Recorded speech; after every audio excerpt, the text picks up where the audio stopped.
A Souza Produções convida você a se tornar um patrocinador. Semeie no nosso ministério. Com a sua oferta poderemos produzir muito mais vídeos. Este é um ministério independente e, por isso, precisa da sua participação. Inscreva-se no canal e compartilhe os vídeos. Seja um multiplicador desta visão.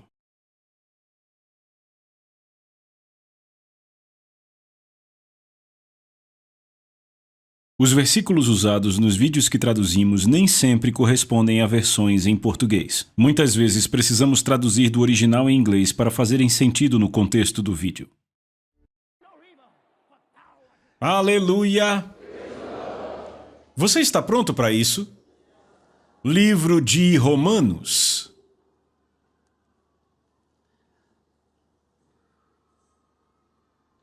Eu comecei com um novo conjunto de ensinos, uma nova série, que eu chamo de Consagração Cristã. Consagração Cristã.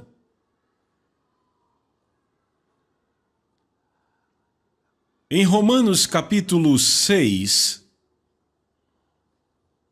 lendo a partir do versículo 6,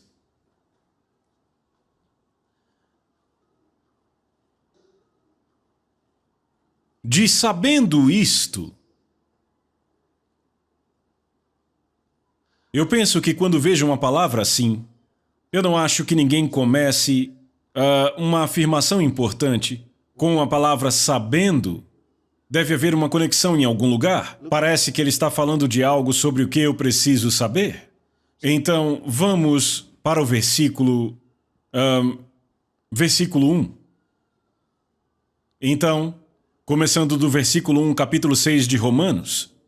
O que diremos então? Continuaremos no pecado para que a graça abunde? De forma nenhuma. Como nós que estamos mortos para o pecado, viveremos ainda nele? Eu quero que vocês notem o que ele está dizendo. Como ele diz, será que devemos esta graça, a graça de Deus, que foi concedida, que nos foi dada? Ele diz, veja, agora que sabemos disso, devemos continuar pecando para que a graça continue agindo? Ele diz, de maneira nenhuma, como nós que estamos mortos para o pecado. Que descrição! Nós que estamos mortos para o pecado. Ou seja, se você nasceu de novo, você está morto para o pecado? Ou isso é real, ou irreal. Mas isso é real. Como nós, que estamos mortos para o pecado, viveremos ainda nele? Não sabeis que todos nós, que fomos batizados em Jesus Cristo, fomos batizados na sua morte? Afirmações fortes. Estas são afirmações fortes, estou dizendo. Declarações muito, muito fortes. Ele diz, vocês não sabem que todos os que fomos batizados em Jesus Cristo, fomos batizados na sua morte?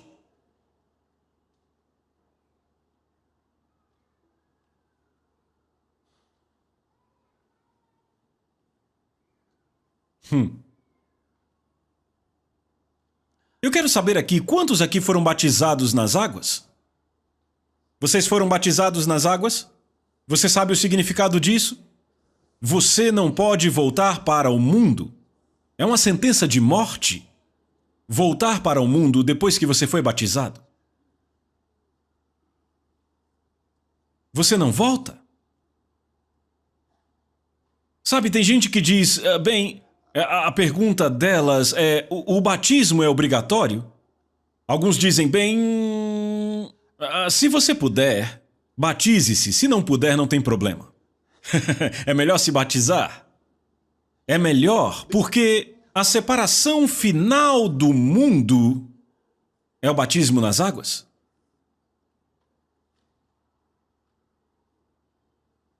Você tem que ser batizado nas águas?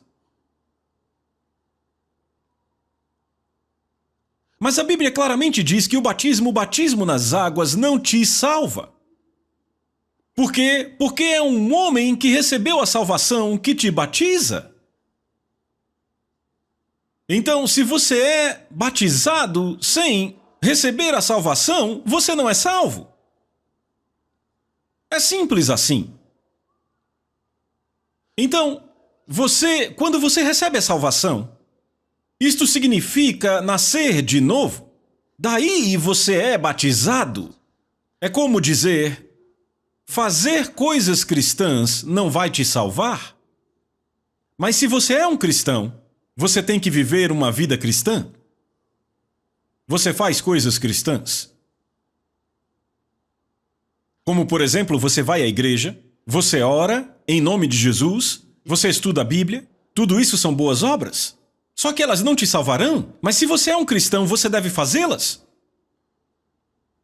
Você entende? Esse é o ponto. Então, o batismo nas águas não te salva. Mas como todas as outras coisas importantes na palavra de Deus que um cristão deve fazer, e estas coisas o ajudarão a responder em boa consciência. O mesmo é com o batismo nas águas. Jesus instruiu isso, é melhor você fazer. Então ele diz, não sabeis que todos os que fomos batizados em Jesus Cristo fomos batizados em sua morte? Portanto, fomos sepultados com ele para a morte pelo batismo, para que assim como Cristo foi ressuscitado dentre os mortos pela glória do Pai, assim também nós andemos em novidade de vida. Ele diz, fomos sepultados com ele. Para a morte pelo batismo, fomos sepultados com Cristo. E como ele foi ressuscitado dos mortos, pela glória do Pai, ele foi ressuscitado dos mortos, assim também nós devemos andar em novidade de vida. Isso é poderoso. Oh, isso é poderoso. Então ele diz, portanto fomos sepultados com ele para a morte pelo batismo, para que assim como Cristo foi ressuscitado dentre os mortos para a glória do Pai, assim também nós andemos em novidade de vida. Porque se fomos plantados juntamente com ele na semelhança da sua morte, também o seremos na semelhança da sua ressurreição, sabendo que o nosso velho homem foi crucificado com ele. Me lembra de uma história que eu ouvi anos atrás. A história conta que um pregador há muito tempo estava lendo esse texto e disse, agora eu entendo. Ele disse, agora eu descobri quem era o pai de Paulo. E disseram, pai de Paulo? E ele disse, sim, eu descobri quem ele era. Porque foi Paulo, você sabe, que escreveu para os romanos, e ele disse, agora eu descobri o pai de Paulo. Então quem era o pai de Paulo? Ele disse, era o ladrão que foi crucificado com Cristo. E disseram, como você chegou a isso? Ora, tá aqui, Paulo disse, o meu velho foi crucificado com Cristo.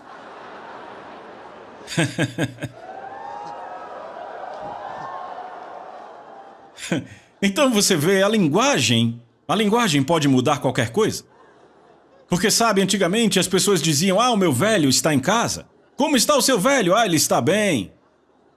Então ele começou a ler, o meu velho homem foi crucificado com Cristo, e ele, então o velho de Paulo foi crucificado? Muito bem, o seu velho homem aqui não se refere ao seu pai? Vocês estão me ouvindo? Refere-se à sua velha natureza, o homem que você costumava ser antes de nascer de novo. Aleluia! O homem que você era antes de nascer de novo. Esse é o velho homem, a velha natureza. Graças a Deus que ele nos mostra que nós não somos o que costumávamos ser. Agora, ele não está falando sobre nossa atitude, nosso comportamento, as coisas que fazemos, não é disso que ele está falando. Tudo isso depende de quem você é. Ele diz, o homem que você costumava ser está morto.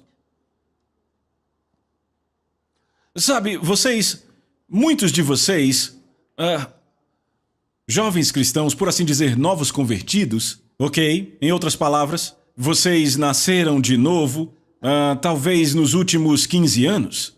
Isso é novo.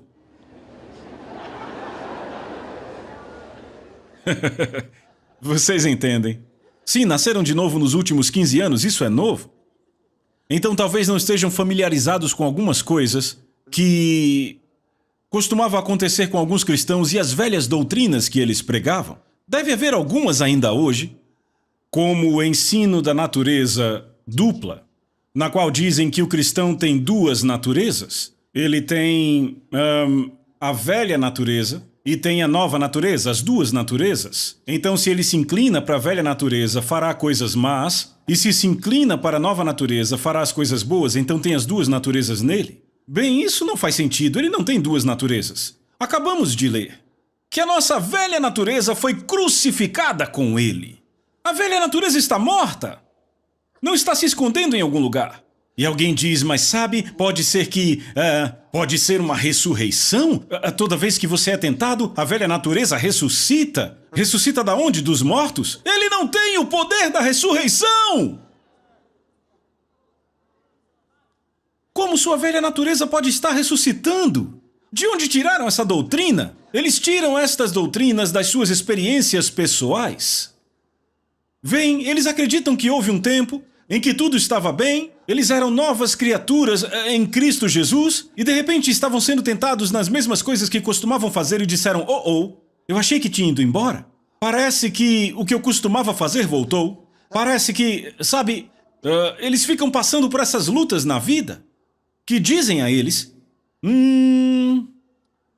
você não é de fato diferente do que era antes, e eles dizem, ok, agora eu entendo. Tem a velha e a nova natureza? Eu tenho a velha, então de fato o pecado ainda está em mim. Quando me inclino a ele, ele aparece. Então a doutrina é baseada na experiência deles, não na palavra de Deus. Há algo de errado com isso? Há algo de errado com isso? Você ainda está aí? Há algo de errado nisso? O ensino preciso da palavra de Deus é do que precisamos? É disso que vem a luz? É disso que vem a força? Aleluia! Mas vamos continuar lendo. Ele diz, sabendo isto, não presumindo isto, sabendo isto. Agora, quando Deus fala sobre saber algo, Ele está te dizendo que esta coisa é real. Aleluia! É real, pode ser provado. É real. Não dá para saber ou conhecer algo que não é real. Se não é real, então você não sabe que existe porque não é real. Você pode presumir que está lá. Não pode saber se não está lá. Aleluia. Então ele diz, sabendo isto, que o nosso velho homem foi crucificado com ele para que o corpo do pecado pudesse ser destruído. Para que não sirvamos mais ao pecado? Não é maravilhoso? Ele diz, sabendo isto, que o nosso velho homem foi crucificado com ele para que o corpo do pecado, está falando do corpo físico, este corpo físico que ditava para nós, que nos guiava ao pecado. Porque entenda, quando o homem caiu, ele se tornou sujeito aos seus sentidos. Seus sentidos passaram a governá-lo. Por isso é chamado carnal. Governado pelos seus sentidos naturais. Governado pelo seu corpo. Outro termo para descrever o homem carnal é controlado pelo corpo. É controlado pelo corpo. Como pode ser isso? Controlado pelos seus sentidos naturais. O que os seus sentidos lhe dizem? Se ele sente de uma forma, ele diz que é dessa forma. A vida é baseada no que os seus sentidos lhe dizem. E sabia que a maioria das pessoas no mundo hoje é assim? Vivem de acordo com seus sentidos. E a Bíblia diz que se você vive de acordo com seus sentidos, você não é filho de Deus. É isso que a Bíblia diz. Diz, aqueles que estão na carne, estes não são filhos de Deus. Está lá em Romanos 9, verso 8, é o que diz. Estes não são filhos de Deus. Veem, os filhos de Deus andam pelo Espírito, não pelos sentidos. Então ele diz que nosso velho homem foi crucificado, nossa velha natureza foi crucificada, de forma que o corpo que nos dominava tivesse a sua autoridade sobre os nossos espíritos quebrada. Porque agora há um novo homem em Cristo. E este novo homem é superior ao pecado e superior a Satanás. E ele não é sujeito ao corpo. Isso é maravilhoso. Você vai ver agora. Você está aí comigo? Porque aquele rapaz, verso 7, porque aquele que morreu está livre do pecado.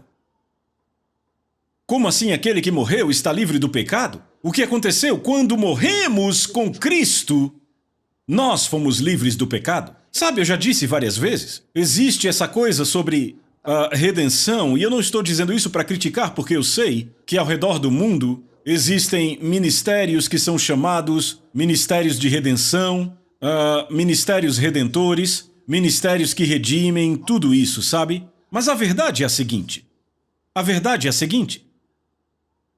O cristão não é um homem redimido. Eu não sei porquê, sabe, é tão fácil estudar a Bíblia. Sabe, é como o que eu disse sobre o pentecostalismo dia desses. Sabe, eu disse, só há uma razão para eu não ser pentecostal. Eu disse, por quê? Quando se estuda a Bíblia, aqueles que estavam celebrando o Pentecostes não receberam o Espírito Santo? Então, é uma contradição. É uma ironia. Descobrimos que os pentecostais, se você pergunta a eles o que significa ser pentecostal, esses pentecostais, eles dizem que os pentecostais são aqueles que acreditam no Espírito Santo e no falar em línguas. Mas quando você abre a Bíblia, aqueles que receberam o Espírito Santo no dia de Pentecostes não estavam celebrando Pentecostes, estavam no cenáculo. Todos os que estavam lá fora celebrando Pentecostes não receberam o Espírito Santo. É uma contradição. Alguém começou a falar isso e todo mundo aceitou? Alguém pergunta de qual denominação cristã você é e ele diz, eu sou pentecostal. Por quê? Porque eu acredito no Espírito Santo e falo em línguas. O que a Bíblia fala sobre Pentecostes?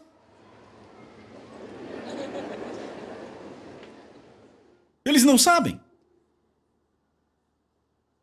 Cristãos nunca celebraram o Pentecostes. Nunca o fizeram. Era uma festa judaica. E não tem nada a ver com cristianismo. Então, por todo o Novo Testamento, você não encontra cristãos celebrando Pentecostes? Então, no dia de Pentecostes, os únicos cristãos que haviam naquele dia estavam no cenáculo trancados, com medo. Enquanto outros celebravam Pentecostes, o Espírito Santo veio sobre eles, não veio sobre os pentecostais. Veio sobre aqueles que estavam separados do Pentecostes. Você entende? Mas sabe, eu já disse isso, o fato de uma coisa estar em voga há muito tempo não a torna uma verdade. Mas tem pessoas que se apegam a isso. Dizem, eu vou morrer com isso. Eu me agarro a isso. Porque isso ameaça a segurança deles, entende? Tem um monte de coisa. Eu já disse aqui, é por isso que você precisa conhecer a Bíblia por si mesmo. Certamente. Vem.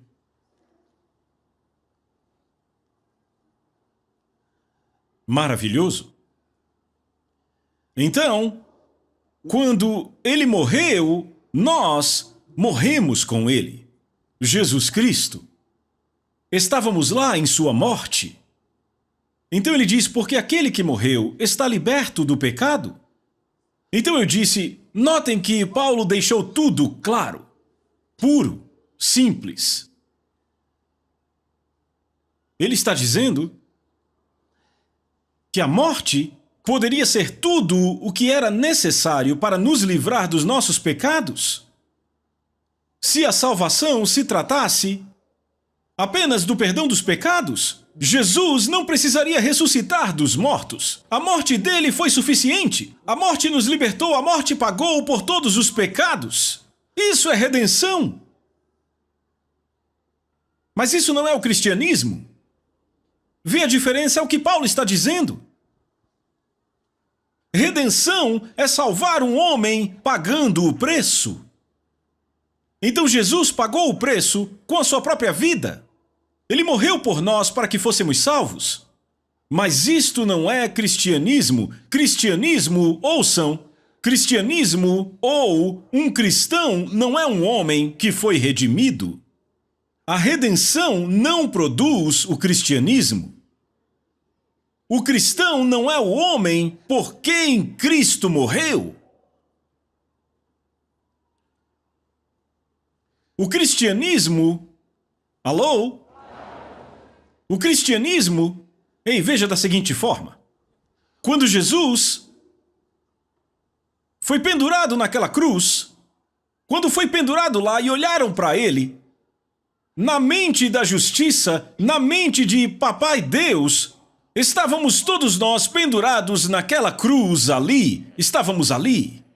Jesus estava lá e nós estávamos nele. Ele era o nosso representante. E então ele exclamou: está consumado. E entregou o seu espírito.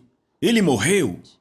Quando ele morreu, na mente de Deus, por ele ser o nosso representante, nós morremos. Então ele foi tirado da cruz e sepultado. Quando ele foi sepultado, nós fomos sepultados. Agora, quando Jesus disse está consumado, tudo estava pago. Ele tomou os nossos pecados sobre si mesmo. Estávamos livres. Então ele morreu. Aquele homem, no dia em que Jesus morreu, todo mundo poderia estar cantando a canção Eu sou redimido, sou redimido, sou redimido, sou redimido. Assim digam os redimidos do Senhor, a quem ele redimiu das mãos do inimigo. Poderíamos estar cantando, todos poderiam cantar. Quando ele morreu, foram libertos dos seus pecados. Porque Jesus carregou os seus pecados e foi para o inferno. Você entende isso?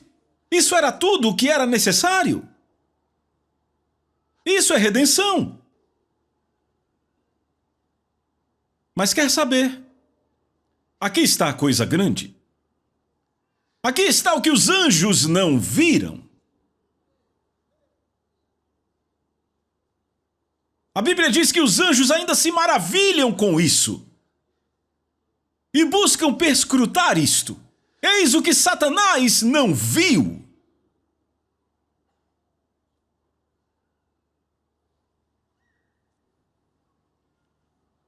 Quando... Vejam. Quando Deus ressuscitou Jesus dos mortos, foi ali onde o cristianismo começou. E eu te digo o que aconteceu. Quando Deus ressuscitou Jesus dos mortos, ele não era mais a redenção. Uma nova vida começou. Quando Jesus foi levantado dos mortos, a Bíblia diz que fomos ressuscitados juntamente com ele. Ele diz, se alguém está em Cristo, ele é uma nova criação. Agora aqui está a coisa grande. Então nascer de novo, o que isto requer? Não diz nada sobre a morte. Romanos capítulo 10, verso 9. Se com a tua boca confessares o Senhor Jesus, crendo em seu coração que Deus o ressuscitou dos mortos, tu serás salvo. A salvação vem crendo na ressurreição e confessando o senhorio de Jesus. Você entende? É assim que a salvação vem.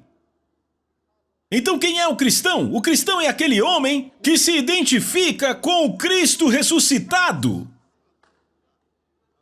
E quem é ele? Ele não tem passado. A Bíblia diz em 2 Coríntios 5,17, se alguém está em Cristo, ele é uma nova criação. Significa que é uma nova espécie, é um novo tipo de homem. É o que é dito em Tiago 1,18. Por sua própria vontade nos gerou pela palavra da verdade, para que fôssemos um tipo, ou seja, rapaz, um tipo de primícias das suas criaturas. Então nós somos um novo tipo de homem. Somos novas criações. Então foi isso que saiu da redenção.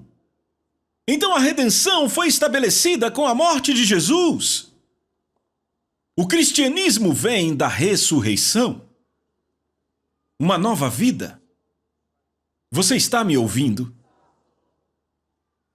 Então, morremos com ele, é o que Paulo diz, se cremos que morremos com ele, ele diz, devemos saber que viveremos com ele.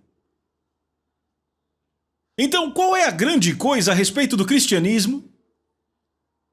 Foi para isso que você veio hoje? Vamos entrar no assunto? Vamos terminar lendo isso? Veja o versículo 8, você vai gostar. Verso 8. Ora, se morremos com Cristo, cremos que também viveremos com ele, sabendo que, tendo Cristo ressuscitado dentre os mortos, já não morre. A morte não tem mais domínio sobre ele. Ei, veja onde estamos indo, isso é maravilhoso. Isso é maravilhoso. Verso 9. Sabendo que, tendo Cristo ressuscitado dentre os mortos, já não morre. Ouça, Cristo, tendo ressuscitado dos mortos, já não morre. Ele diz, a morte já não tem mais domínio sobre ele. Eu disse a vocês algo. Eu disse, toda vez que você lê sobre Cristo,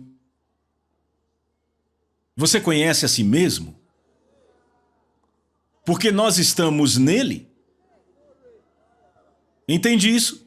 Ele nunca fala conosco sobre Cristo sem nos mostrar quem nós somos. Para que serve a Bíblia? Ele nos deu as Escrituras para nos informar sobre sua própria mente, para podermos entender a mente de Deus. Sem a Bíblia, você não consegue entender a mente de Deus. Você precisa da Bíblia para entender a mente dele. Esta é a mente de Deus. Ele diz, Cristo, tendo morrido, não morrerá de novo. Você ouviu? Agora veja. Sabendo que, tendo Cristo ressuscitado dentre os mortos, já não morre. A morte já não tem mais domínio sobre ele.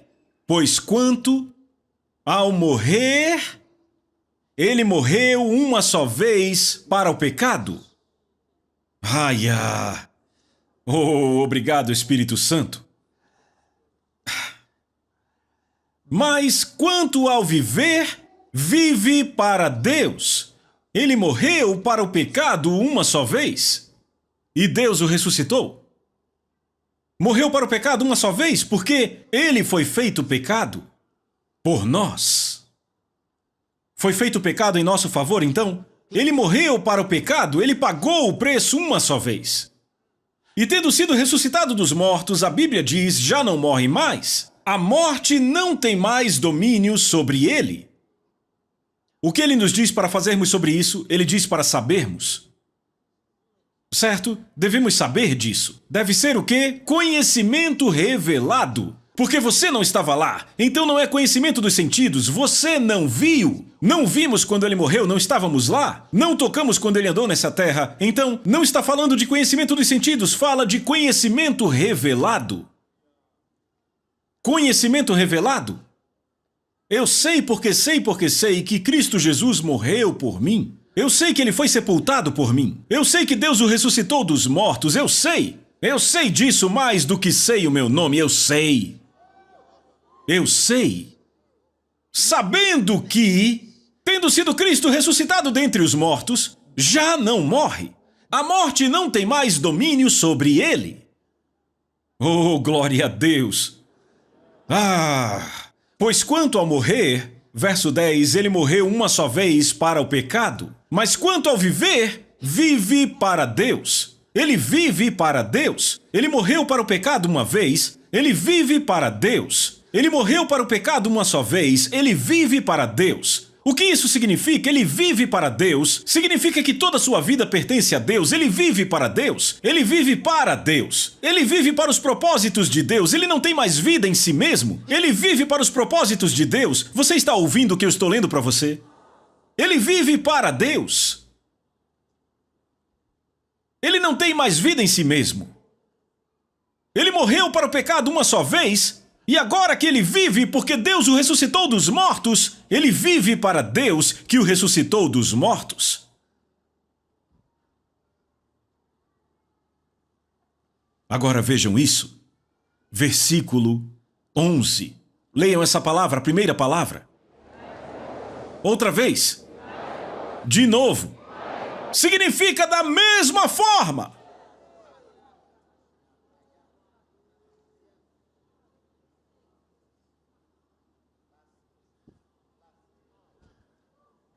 Da mesma forma como Cristo foi tomado para morrer pelos pecados uma só vez e foi ressuscitado dos mortos para viver para Deus, ele diz da mesma forma, também vós considerai-vos mortos de fato para o pecado, mas vivos para Deus em Jesus Cristo nosso Senhor. Oh, glória a Deus! Ele diz considerai-vos. Conte como sendo assim.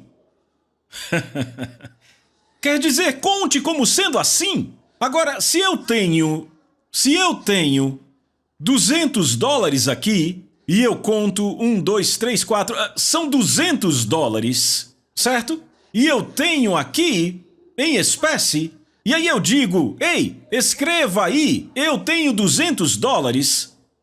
Se escrevem $300, foi um bom registro? Se escreve $100, foi um bom registro? O registro correto é escreva $200. Então ele diz, escreva, conte, registre desta forma. E Deus está muito interessado na prestação de contas correta. Por isso que ele escreveu livros. Leia a sua Bíblia. Então ele diz, assim também vós considerai-vos. Conte como sendo assim. Isso significa, para o que Deus vai olhar? Para os registros? O que os registros dizem? Sabe, não importa o que alguém te diz, quando se trata de finanças, lidamos com registros. O que os registros dizem aqui? Então, o que os registros dizem? Bem, de acordo com os registros, este homem morreu. Mas é que eu não senti. Quem está falando de sentimentos? O registro diz que você morreu.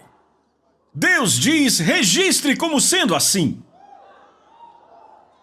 Que você morreu para o pecado. Não diz que você deve morrer para o pecado, não. Anos atrás, sabe, isso é o que os velhos cristãos nos diziam. Diziam, morra para si mesmo. Vamos morrer para nós mesmos, morrendo para nós mesmos. A Bíblia não fala de morrer para si mesmo, ela fala de morrer para o pecado. E não diz que você deve morrer para o pecado. Algumas pessoas ainda não morreram para o pecado, você tem que fazer isso hoje. Não, não, não. Ele diz considerando que vocês já morreram para o pecado. Ele não diz considerando que vocês vão. Não, não é uma dívida que você vai pagar. Ele diz que vocês já, oh meu Deus. Já aconteceu.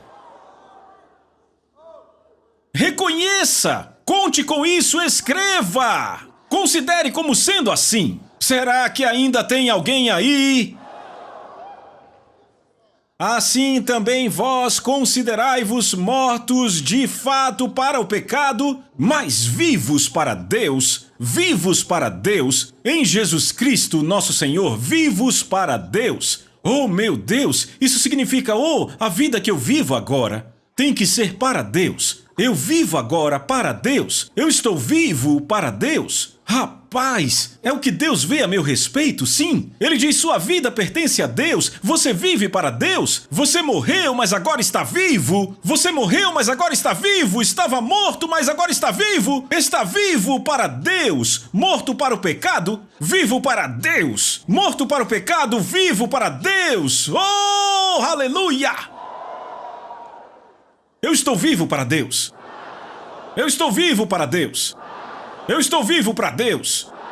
Vê, porque eu estou vivo para Deus, eu posso ouvir a Deus. Porque eu estou vivo para Deus, Ele é real para mim. Porque eu estou vivo para Deus, eu sei o que Deus está fazendo. Eu sei o que Deus está dizendo, eu sei a vontade de Deus para a minha vida. Vamos, alguém grite amém! Eu estou vivo para Deus. Oh, glória a Deus! Tem muita gente que não está viva para Deus. Estão vivas para o pecado e mortas para Deus. Então não ouvem a voz de Deus. Quando falamos de ouvir a Deus, eles perguntam, você ouve o Deus Todo-Poderoso? Sim, foi isso que eu disse, porque eu estou vivo para Deus. Eu estou vivo para Deus. Aleluia! Este é o meu lugar. Este é o meu nível de vida. Eu estou vivo para Deus. Glória a Deus. Você está vivo para Deus? Oh, meu Deus.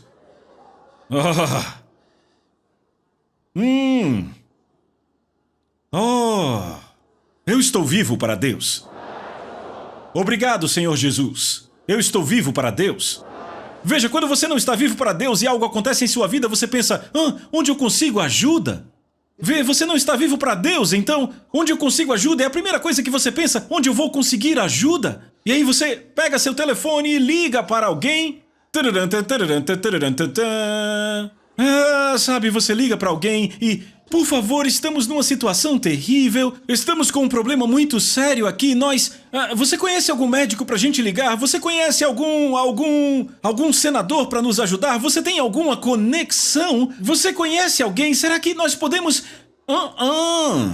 Venha ficar vivo para Deus.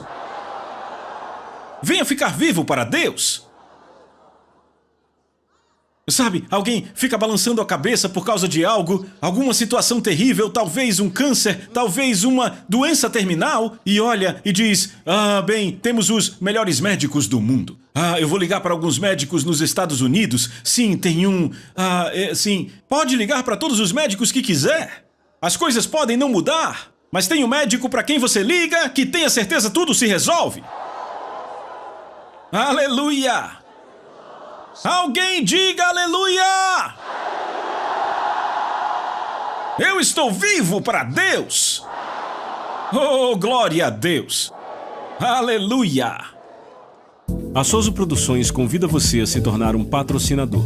Semeie no nosso ministério. Com a sua oferta poderemos produzir muito mais vídeos. Este é um ministério independente e, por isso, precisa da sua participação. Inscreva-se no canal e compartilhe os vídeos. Seja um multiplicador desta visão.